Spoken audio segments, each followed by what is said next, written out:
Good morning সকলকে।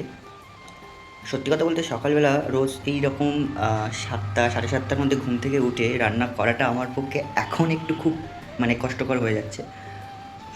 কারণ রাত্রিরে রুমে আসতে লেট হয়ে যায়, প্রায় 10টা বেজে যায়। কখনো 9:30টার মধ্যে ঢুকে যাই, কারণ আবার এখনই গরম চলে আসছে, এখন আবার রুমে ঢুকতে প্রায় 10টা 10:30, কখনো 11টায় হয়ে যাবে। এবার এই রাত্রিরে এসে রাতের খাবার করে খেয়ে ঘুমিয়ে আবার সকালে মোটামুটি 7:30টার মধ্যে ঘুম থেকে উঠে রান্নাবান্না রেডি করে কাজে যাওয়াটা খুব কষ্টের ব্যাপার হয়ে যাচ্ছে। এতদিন কখনো বুঝতে পারিনি, বাড়িতে ছিলাম, ঘুম থেকে উঠতাম, খাবার রেডি থাকতো, খেয়ে নিতাম, মাঝে মাঝে মায়ের হাতে দুটো একটা কাজ হেল্প করে দিতাম, ব্যাস এনাফ, এটুকুতেই হয়ে যেত। কিন্তু কখনো এইভাবে যে আমি আমার জীবনটাকে কাটাবো, আমি এটা কখনো ভাবিনি।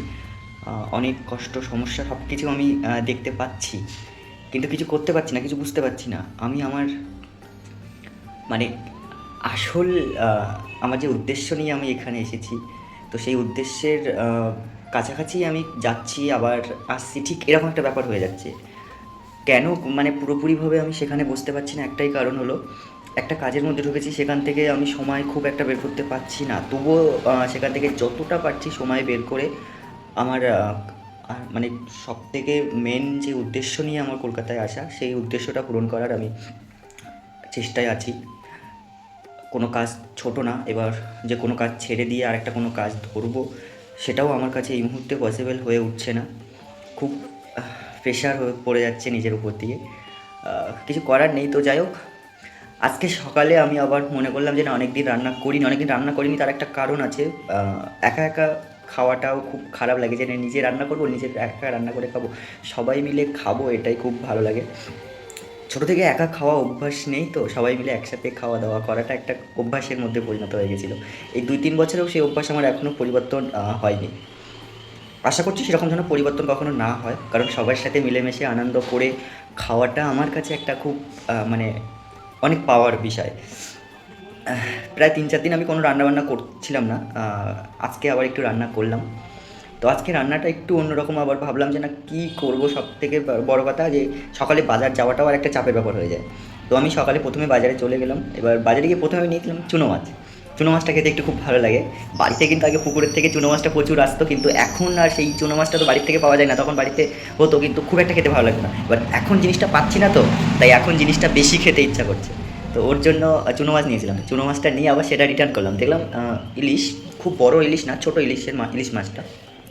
আমার মনে হলো যে না, একটু আজকে সর্ষে ইলিশ করে দেখি কীরকমভাবে খাওয়া যায়। তো একটা ছোট্ট ইলিশ নিয়ে নিলাম, সেই ইলিশটা সর্ষে ইলিশ করলাম। চলো একটু আমি ইলিশ রান্নাটা সবার সাথে শেয়ার করি, দেখে আসি কীভাবে রান্নাটা কমপ্লিট হলো, দেখে নাও। তো আজকে আমি সর্ষে ইলিশ করার জন্য এখানে আমি ছোট ছোট কতগুলো ইলিশ মাছের পিস নিয়ে নিয়েছি।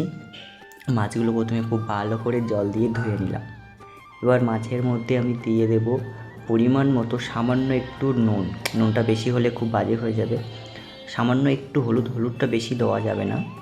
একটু জিরের গুঁড়ো, সব কিছু খুব অল্প অল্প করে দিতে হবে, যেহেতু আমার মাছটা খুব ছোট এবং অল্প। একটু মরিচের গুঁড়োও দিয়ে দিলাম, সামান্য একটু চিনি। আর আমার আগে থাকতে ফেটিয়ে রাখা সর্ষে, কাঁচা লঙ্কা এবং সর্ষের তেল দিয়ে, এখানে বেশি করে সর্ষের তেল দেওয়া আছে, পরে আরেকটু দিয়ে দেব। দিয়ে এই সবগুলো একসঙ্গে দিয়ে আমাকে একটু ভালো করে ম্যারিনেট করে নিতে হবে। যে আবার একটু সর্ষের তেল দিয়ে দিচ্ছি, কারণ সর্ষের তেলটা যত ভালো দেওয়া হবে তত সর্ষে ইলিশটা ভালো লাগবে, এটাই হচ্ছে ব্যাপার। তো মাছটা ভালো করে সর্ষে আর তেল দিয়ে মাখিয়ে নিয়ে আমি ওটাকে এবার গ্যাসের উনুনে বসিয়ে দেব।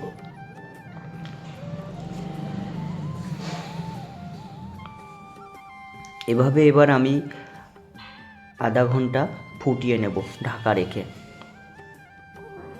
আধা ঘন্টা ফুটিয়ে নেওয়ার পরে দেখতেই পাচ্ছ পুরো ঝোলটা কত সুন্দর আঠালো হয়ে এসেছে, গ্রেভিটা কত সুন্দর দেখাচ্ছে, মাছটাও কত সুন্দর, পুরো টাটকা মাছ, তো দেখতেও খুব ভালো লাগছে। আমি যখন মাছটা নিলাম অনেকটা টাটকা মাছ ছিল, দেখতেও খুব সুন্দর ছিল মাছটা। ছোটো ইলিশ হলেও খেতে খুব সুস্বাদু হবে আশা করছি।